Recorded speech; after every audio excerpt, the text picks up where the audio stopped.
আজকে যে দেখতেছে সবসময় আমার সাথে আলাপ আলোচনার মাধ্যমে এই টুর্নামেন্ট পরিচালনার ব্যাপারে সবকিছুর আয়োজনের ব্যাপারে আমার সাথে আলোচনা করে দিয়েছে। আমি ওদের উৎসাহ দিয়েছি ভবিষ্যতে ওদের খেলাধুলার জন্য সেখানে যা কিছু করার প্রয়োজন আমি ইনশাআল্লাহ ওদের পাশে থাকবো।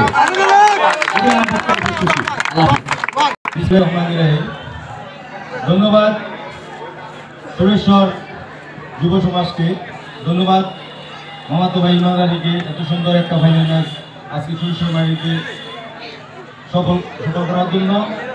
তো আমি যুব সমাজকে একটি বার্তা দিতে চাই যে খেলাধুলা হচ্ছে মনের খোরাক। খেলাধুলা যেই জায়গায় আয়োজন করুক আমাদের দাওয়াত দিবে, ইনশাআল্লাহ আমরা সেই জায়গায় উপস্থিত থাকবো।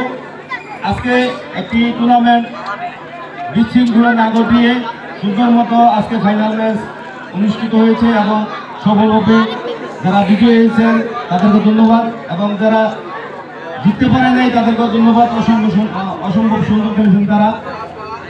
আর ব্যক্তিগতভাবে আমি বলতে চাই যে খেলাধুলায় যদি সবাই নিয়মিত চর্চা করে তো আমরা কিশোরগঞ্জ এবং মাদক থেকে দূরে থাকতে পারবো। সবাইকে বরিশাল যুব দলের পক্ষ থেকে শুভেচ্ছা জানিয়ে আমার সব বক্তব্য শেষ করলাম। আল্লাহ হাফেজ।